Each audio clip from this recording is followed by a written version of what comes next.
You know what I mean? Hello, my friends. Nintendo has finally done what we have been waiting for. They've released another trailer for Paper Mario Origami King, this one going into a lot more detail about the game's mechanics and all that stuff, which is great because the last trailer obviously left us with a lot of questions.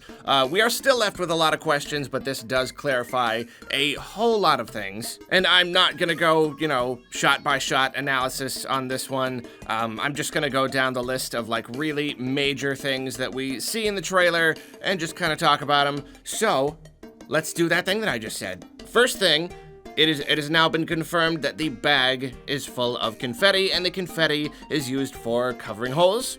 I do wonder how you refill the confetti. You know, I don't know what. You know, paint was one thing, but like confetti, where do you get confetti? Does Mario eat the paper mache too? Is that how they get it? I don't know. But there are some shots where the bag is like pretty much flat, and so I feel like that has to mean that it's at least a somewhat limited resource. Otherwise, I mean, you know, you just walk up to it, throw the confetti, and you're done. You know, I don't know. I feel like there's got to be something more to it other than just, like, fill it in the holes. Because there aren't that many holes. It's not like Color Splash where you have these little splotches all over the place and you just swinging your hammer all over. In these trailers, we see, like, every once in a while there's a hole. You know what I mean? So I don't know. I'm really interested to see that. And then, of course, in the first trailer, we saw that you can throw confetti even when you're in the boat. So, like, what is that going to accomplish? Are there going to be holes in the water? That doesn't seem super likely, but I don't know. We'll have to wait and see. So in this trailer, we finally got a nice look at Princess Peach's castle, you know, wrapped up with all the ribbons, and it's been placed on top of a mountain. I was right about having to go find the ends of the ribbons in various places, but I mean, you know, that wasn't much of a stretch or anything. So here's a big one. It has been confirmed that the Bob-omb character is named Bobby. Bobby. And this is huge. This is very big. Characters not being allowed to have names has been a really, really big problem. So this is great strides right here, man. Great strides. It is weird that he still doesn't refer to himself as Bobby. The thing just has to tell us that it's Bobby. He still calls himself Bob-omb, so I don't know there. And Kamek is being referred to by name. She probably has before, I can't remember. But then like, what is it, the Explorer Toad, Adventurer Toad? He still doesn't really have a name. So that's a little disappointing. Bobby, though. There we go. Another thing about Bobby, is that apparently he can attack in battle. I know it's a controversial thing. I see a lot of people, every time Nintendo says, look, they're referring to them as allies. That means they're partners, right? It's not really the same thing. At least from the footage that we have seen, it looks more like these allies sometimes can, like, drop in and do, like, that. It looks like he's just coming in to do a little attack for you. He's not, like, your constant partner. You know what I mean? He's not baked into the combat itself. And, like, it's still good. It's still an improvement, especially because, you know, we see plenty of footage of these allies following Mario around on the overworld. That's very cool. They might even have abilities or something. I don't know if you're going to be able to switch between them or if you just have one ally per area. The latter is kind of what it looks like, but I don't know yet. It just looks like they have limited functionality in battle a little, which again is a great improvement, but I'm not willing to say this is a return to the partner system because that is ignoring the nuance of game design. You know what I mean? Like, the specifics, the specific way that partners were implemented in the first two games, that had a massive impact on the gameplay, how the game was done, and the strategy. This is cool, and I like it. Don't get me wrong. I'm happy that it is here instead of not being here at all, but I'm still not willing to say that's the same thing, and this is a complete return to partners. It's kind of like, on paper, it's kind of like a return to partners, but not exactly. And so that's, you know, it's still a little disappointing. I'm still happy for it. I'm just saying there's nuance. I'm saying you gotta look at both sides. It is very much cool, though. It'll be even cooler if they can get, like, you know, a number of different attacks you can use. That'll make it feel a lot more like partners or whatever. But, you know, yet again, as always, just the sort of thing we gotta wait and see before we can say for sure. And so then the trailer gave us a lot more battle stuff, which was great because it really only barely touched on battling in the first trailer. Now we got a really nice little breakdown. It has been officially confirmed that basic attacks are unlimited, which is perfect, which is great. You know, and then like your special attacks have like a durability, and I'm fine with that. You know what I mean? Like even just like the basic concept of expendable attacks, it's not terrible if it's implemented correctly. And that was the problem with Sticker Star and Color Splash. They just really, really botched the landing. You know what I mean? So this is good. You know, it's balanced out. You can always use your basic one, but then like, yeah, you gotta limit the special attacks in some way. That's cool. So that is very, very promising. So then we got a good look at this little, you know, the spinny thing where you're spinning the dial around to line up the enemies. And apparently you have a spin and a slide. You can rotate the enemies around you, but you can also kind of like push them, you know, forward and back. It's all hard to explain. Just look at the footage. You'll get it. So that's interesting. That adds yet another kind of level of strategy to the battles. And then it's kind of cool, like jumping as expected. You jump on guys in a row, but then the hammer can attack in an area. So if you group guys kind of around you, so it's not just about making guys form a line. You also have groups, so it's kind of cool because it gives you options. I do have to wonder if each battle is going to have like one correct answer. You know what I mean? Like if there's going to be always one exact way in any given scenario that you should be grouping the enemies, or if there's some wiggle room there, because it seems like the kind of thing where if you messed it up one bit on one turn, you turned them the wrong way, then you would just be stuck and it would just be super hard to get them back the way that the game was wanting you to. But I don't know, there seem to be a lot of other, you know, that shows them using the POW block and all this different stuff to hit enemies in different amounts. So that's kind of cool, is like all these different moves now have a new application in battle, you know what I mean? They hit in different areas and in different lines and stuff, so that's kind of cool.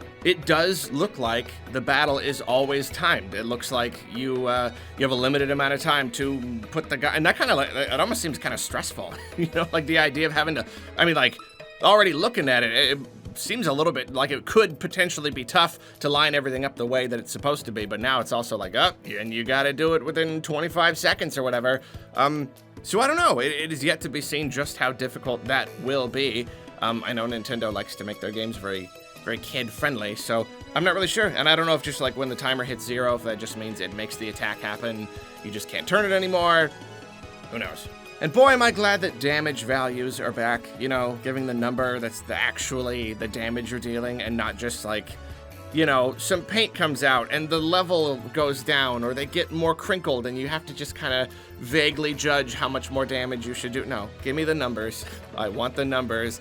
Then you know how much HP they have, and I mean that, you know, that right there is a really big potential upgrade to what they've been doing, because that's what we liked about the first few games, is you know how much HP they have, you know how much you can do, and that's all a part of the strategy. So anything they can add like that gives us the tools to actually strategize, I'm very much thankful for. Unfortunately, at least at the moment, it does look like there's no XP. It shows the end of a battle, and it shows Mario getting a coin bonus.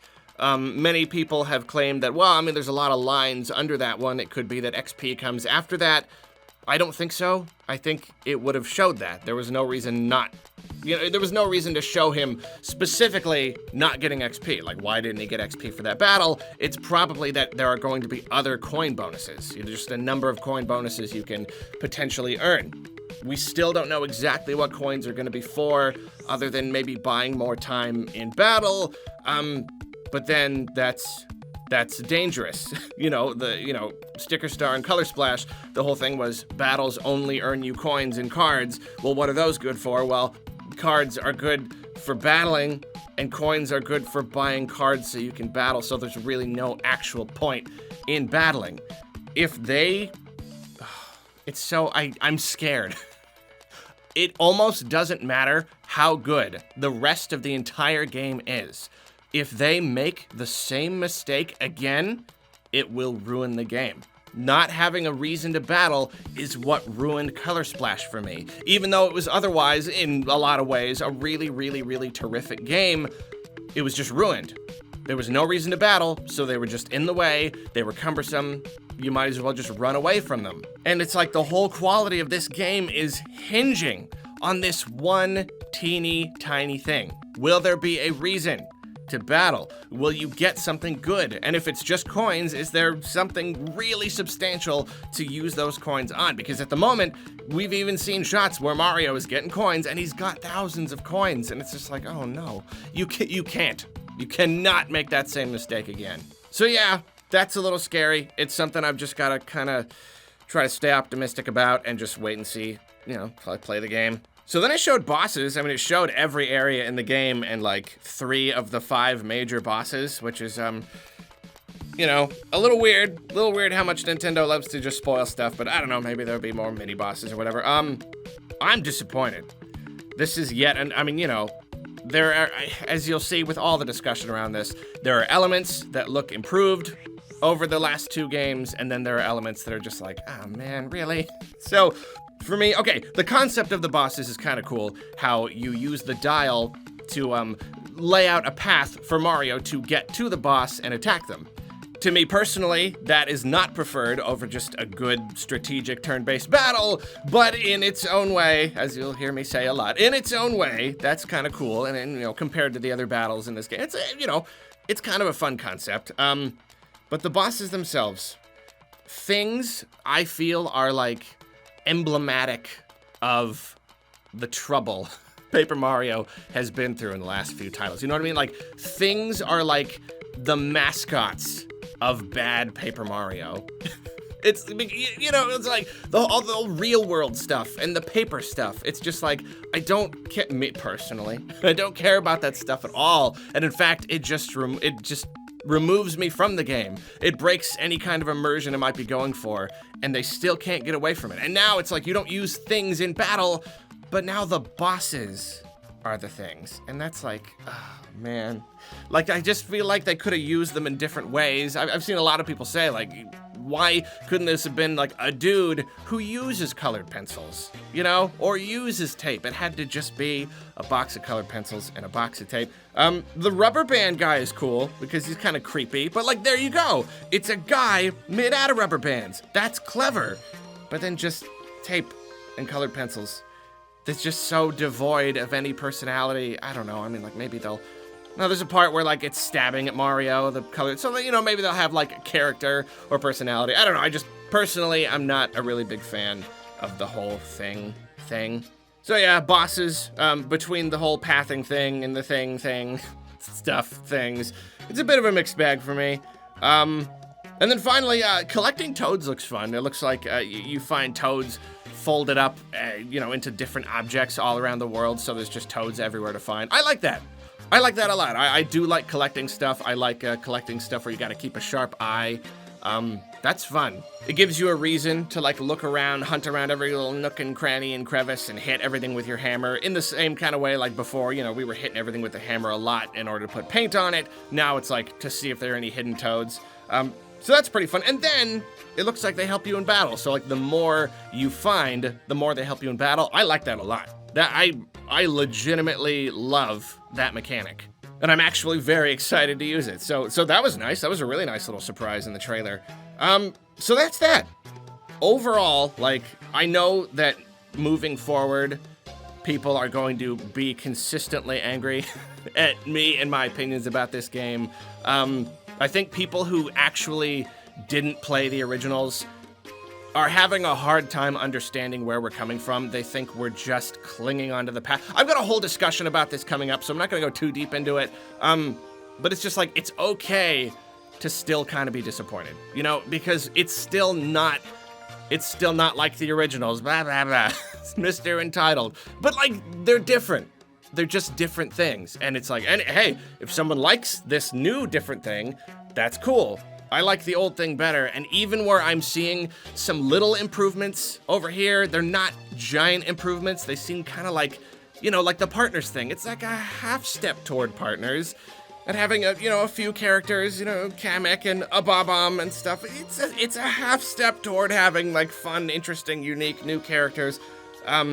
It's just like it's not going all the way, and then there's still a lot of really big limitations that they don't need to be there with this world. It still uses all the old Mario stuff, whatever. Like I said, this is a big discussion for another day. I'll talk about it a lot in my review, I am sure. But for now, I'll just say, like, it does look really good. And if they fix the XP problem, this is probably gonna be a really, really good game. Personally, I'm still disappointed that it is still too dramatic a departure from what I used to love about Paper Mario. But that doesn't mean I'm not gonna play it. That doesn't mean it probably won't be very good. Again, though, got a big discussion about this coming up soon, so stay tuned for that. What do you think about this whole thing? Let me know down there in them comments. Are you still disappointed? Do you think this looks like total garbage? Are you cautiously optimistic? Do you think it looks pretty good? Do you think it looks totally great? There are many different kinds of opinions a person could have about this thing, so let me know what yours is. Thank you for watching, and have a good day.